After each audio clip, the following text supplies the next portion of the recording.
নমস্কার, সুপ্রভাত। কেমন আছেন সবাই? আমি অনন্যা, অনন্যার ব্লগসের আরও একটি ঝাঁচকচকে নতুন ব্লগে আপনাদের সকলকে জানাই অনেক অনেক অনেক স্বাগত। আশা করছি আপনারা সকলে খুব ভালো আছেন, সুস্থ আছেন, সাবধানে আছেন, নিরাপদে আছেন। আমরাও বেশ ভালোই আছি। আজ দিনটি বুধবার, সকাল এখন 9:30 মতো বাজে। আপনাদেরকে সাথে নিয়ে ঠিক এখন থেকেই আজকের ব্লগটি আমি শুরু করছি। যথারীতি সকালে ঘুম থেকে উঠে ব্রাশ করে ফ্রেশ হয়ে নিয়েছি। তারপর মায়ের হাতে হাতে টুকটুক করে বাসি কাজগুলো সেরে ফেললাম। তারপর সকালবেলাকার চা পর্ব মিটিয়ে সোজা চলে গিয়েছিলাম দোতলায়। দোতলার জানলা দরজাগুলো খুলেছি। তারপরেই মাছ কাকুর হাঁক ডাক শোনা গেল, তাই টুক করে নিচে নেমে এলাম। নিচে এসে দেখছি মাছ কাকু আজ মাছ এনেছে, রুই মাছ, বাটা মাছ, আর এনেছে বড় বড় চিংড়ি।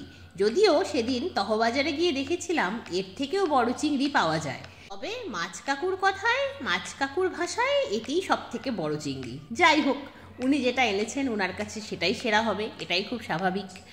তো দেখে শুনে মা রুই মাছ আর বাটা মাছগুলো নিল। আর চিংড়ি মাছগুলো দেখাচ্ছিল বটে। আজকে চিংড়ি মাছের দাম তো বেশ হাই চাইছিল মাছ কাকু। মাছ কাকু বলছিল 250 গ্রাম 200 টাকায় বিক্রি করেছি, তোমাদের জন্য 300 গ্রাম 200 টাকায় দিতে পারি। সে ওজন করে দেখাচ্ছে, জানেন, 5টা মাছ হয়েছে 200 টাকা। মা বলছে যে মানুষ চিংড়ি পছন্দ করে না সেই মানুষের বাড়িতে 40 টাকা পিস একটা মাছ খেয়ে কোনো লাভ আছে? সেই জন্যই ওজন করলেও চিংড়ি মাছটা আর নেওয়া হয়নি। যথারীতি নেওয়া হয়েছে রুই মাছ আর বাটা মাছ।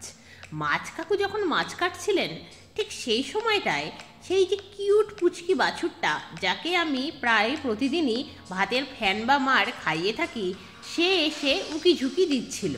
তার ভাবখানা এমন ছিল, অনেক তো বেলা হলো, এখনো ভাত করনি, আমাকে ফ্যান খেতে দেবে না? যদিও আপনারা ভাবছেন কি হলো ব্যাপারটা, বাছুর আবার কবে থেকে কথা বলতে শুরু করে দিল। না না, ও কিছু বলেনি, কিন্তু ওর চোখের চাহনি সবটাই বলে দিচ্ছিল। ওরা তো অবলা, ওরা তো বলতে পারে না।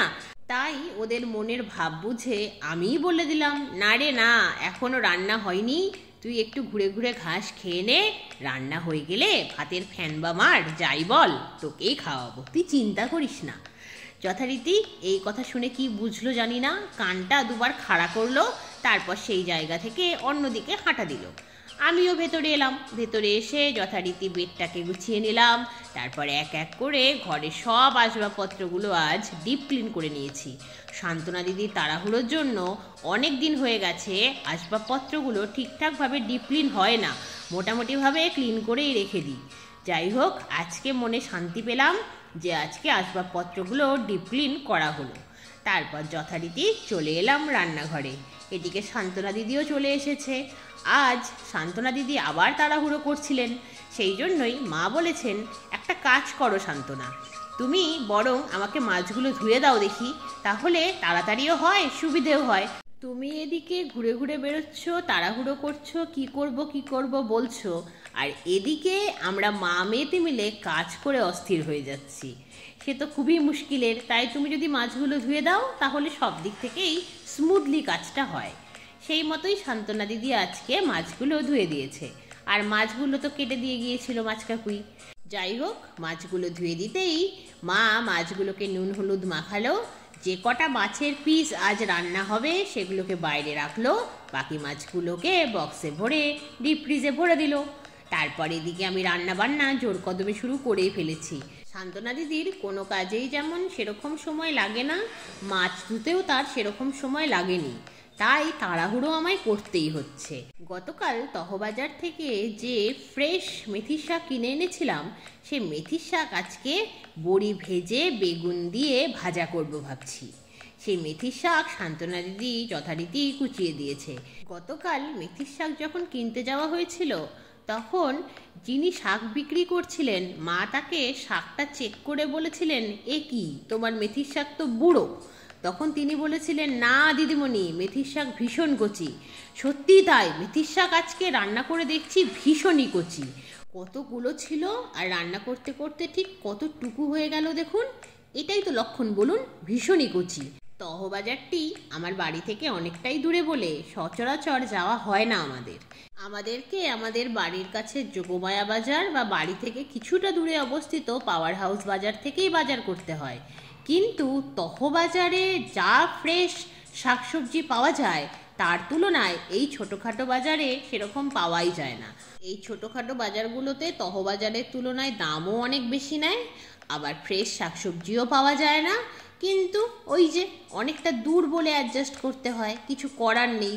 আর তার মধ্যে আমাকে একা হাতে সবটা সামলাতে হয়, সেই জন্য আমি আরোই অসহায়। যদি আমার বাবা সুস্থ থাকতেন তাহলে বাবা বাজারটি তহবাজার থেকেই করতেন। ছোটোবেলায় বাবা যেমনটা করে আনতেন, মাছ সবজি সবটাই তহবাজার থেকেই বাবা নিয়ে আসতেন। মা শুধু রান্না করতেন। তখন তো ব্যাপারটা আলাদা রকমেরই ছিল। তখন কাজের ভাগ ছিল যে বাবা বাজার করবে, বাবা সমস্ত বাইরের কাজ করবে, মা রান্না করবে, সংসার সামলাবে, আর আমি শুধুই পড়াশোনা করতাম। কিন্তু এখন ব্যাপারটা হয়ে গেছে পুরোই উল্টো। এখন বাবা অসুস্থ হয়ে যাওয়ার পর থেকে বাজারের দায়িত্বও আমাদের, রান্নাবান্নার দায়িত্বও আমাদের। মা যায় কারণ মা বলে আমি নাকি সবজি কোনটা কচি কোনটা বুড়ো বুঝতে পারি না, তাই মা যায়। আবার মাঝে মাঝে যোগমায়া বাজার থেকে আমি একা গিয়েও বাজার করে আনি। যখন মায়ের ব্যথা চরমে উঠে যায় তখন মা দেখে বলবে এটা ঠকিয়ে দিয়েছে ওটা ঠকিয়ে দিয়েছে, আমি নাকি বুঝতেই পারি না। সেই জন্যই তো গতকাল তহবাজারে গিয়ে সবজিগুলো খালি চোখ দিয়ে দেখেছি, কোনো কিছু হাত দিয়ে বাছার চেষ্টা আমি করিনি। কখন আবার বুড়ো সবজি বেছে নিয়েছি বলে সবজি বিক্রেতার সামনেই আমাকে বকাবকি করতে শুরু করে দেবে, কোনো ভরসা নেই জানেন। সেই জন্যই চুপ করে দাঁড়িয়েছিলাম আর ভিডিও করে গেছি আপনাদের সাথে শেয়ার করব বলে। যাই হোক, দেখুন আপনাদের সাথে গল্প করতে করতে আমার রান্না বান্না কিন্তু অনেকটাই এগিয়ে গেল। আজকে রান্না হচ্ছে মেথির শাক ভাজা, আগেই তো বললাম আপনাদের, আর আলু ফুলকপি দিয়ে রুই মাছের ঝোল, ব্যাস এইটুকুই। আর সেই গোপাল পুজোর দিন বলতে সোমবার দিন যে বাঁধাকপি করেছিলাম সেই বাঁধাকপি কিছুটা বেঁচে গিয়েছিল, সেটি ফ্রিজে রয়েছে, গতকাল আর খাওয়া হয়নি, তাই আজকে বের করে গরম করে নেব ভাবছি। আর উচ্ছে বেগুন ভাজা সে তো রয়েছে, তাকে আর আলাদা করে মেনশন করলাম না। যাই হোক, দেখুন রান্না বান্না প্রায় শেষের পথে। বাবা ক্লান্ত হয়ে গিয়েছি ছোটোছুটি করতে করতে। আমি সব দিকটা ম্যানেজ করতে হয় একা হাতে, এই এক কষ্টের। আর দ্বিতীয় কষ্টের ব্যাপার হলো সান্ত্বনা দিদির তাড়াহুড়ো। তার মাঝখানেই সেই যে পুচকি বাছুরটা খবর নিয়ে গিয়েছিল আবার এসে বাইরে হাঁকডাক শুরু করে দিয়েছে। বাইরে বেরিয়ে এসে দেখছি দাঁড়িয়ে আছে, তাই ভাবলাম ওকে ফ্যান বা মার যাই বলুন সেটা একটু নুন দিয়ে খাইয়ে দিই, তারপর একটু আদর করে দিলাম। তারপরে খাওয়া দাওয়া সেরে ও চলে গেল, আর আমি রান্নাঘরে এসে ঝোলটাকে সার্ভ করে নিলাম। তারপর বাবাকে লাঞ্চটা সার্ভ করে দিলাম, গ্যাস রান্নাঘর ক্লিন করলাম, তারপরে তাড়াহুড়ো করে স্নান সেরে এলাম। তাড়াহুড়ো করে স্নান সেরে এসে মা আর মেয়ে টেবিলে লাঞ্চ করে নিলাম। এদিকে আমি রান্না বান্না সারছিলাম, আর মা ওদিকে স্নান সেরে পুজোটা সেরেই ফেলেছিল, তাই আমি স্নান করতেই লাঞ্চটা করেই ফেললাম। তারপর একটু রেস্ট নিলাম, তারপর বিকেল হতেই ছাদে এলাম। আজকে নিচের থেকে দুটো টব টেনে এনেছি। নিচে একটি বালতির মধ্যে সবজির খোসা জমা করা হয়, সেই সবজির খোসাগুলো পচে যেতেই গাছে দেওয়া হয়। সেই সবজির খোসা খানিকটা করে টবে ভরেই নিয়ে এসেছি। আর মা এদিক থেকে নিয়ে এসেছে জমিয়ে রাখা চা পাতা। যেহেতু আমাদের চিনি দিয়ে চা করা হয় না, পরে অ্যাড করা হয় চিনি, সেই জন্যই চা পাতাগুলো জমানো হয় গাছে দেওয়ার জন্য। তারপর যথারীতি দুটো টব মাটি ভরে রেডি করলাম, কারণ যখন জামা কাপড়গুলো মেলতে ছাদে এসেছিলাম তখন দেখলাম গত মঙ্গলবার পাওয়ার হাউস বাজার থেকে যে দুটো চন্দ্রমল্লিকার গাছ কিনেছিলাম সেই গাছ দুটোর পাতা কেমন যেন নেতিয়ে যাচ্ছে। তাই ভাবলাম ওদের বোধহয় ওই ছোটো ক্যারি ব্যাগে থাকতে কষ্ট হচ্ছে। আর এদিকে তো আমাদের দুটো টব ফাঁকা ছিলই, কেনা হয়েছিল প্রায় 2 মাস আগে, কিন্তু টবে লাগানোর মতো কোনো গাছ না থাকায় টবগুলো নিচেই ছিল। তাই ভাবলাম গাছগুলোকে এত কেন কষ্ট দিচ্ছি, শুধুমাত্র নিজের একটু খাটনি হবে বলে, এটা ঠিক না। গতকাল বাজার টেনে আনার পরে হাত ব্যথাটা চরমে উঠলেও নিজের শারীরিক অসুস্থতাকে আমল না দিয়ে আজকে আমি গাছগুলোকে টবে ট্রান্সফার করেই ফেললাম।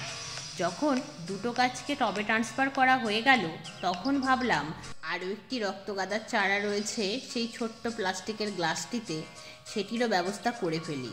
তো যথারীতি ছাদে একটি টব ছিল, তার মধ্যে প্রচুর আগাছা ছিল। সেটিকে ক্লিন করতে গেলাম, কিন্তু হাত ব্যথা চরমে উঠে গেল। তখন মা আরও একটি ফাঁকা টব এনে দিলেন, তার মধ্যে আমি যথারীতি গাঁদা গাছের চারাটিও লাগিয়ে দিলাম। গাছগুলোকে সঠিক জায়গায় স্থানান্তরিত করতে পেরে শান্তির নিঃশ্বাস ফেললাম। এই ছাদ বাগানটি হলো এক টুকরো শান্তির জায়গা। সেখানে এসে অনেক কাজ করলেও মনটা বেশ শান্ত হয়ে যায়। তাহলে আজকের মতো এই পর্যন্তই। আবার আপনাদের সঙ্গে দেখা হবে খুব শিগগিরই অন্য একটি নতুন ব্লগে। ততক্ষণ আপনারা সবাই খুব ভালো থাকবেন। আজকের ব্লগটি কেমন লাগলো জানাবেন। ভালো লাগলে একটি লাইক করে দেবেন। চ্যানেলে নতুন হলে চ্যানেলটিকে সাবস্ক্রাইব করে আমার বন্ধু হয়ে যাবেন। টাটা।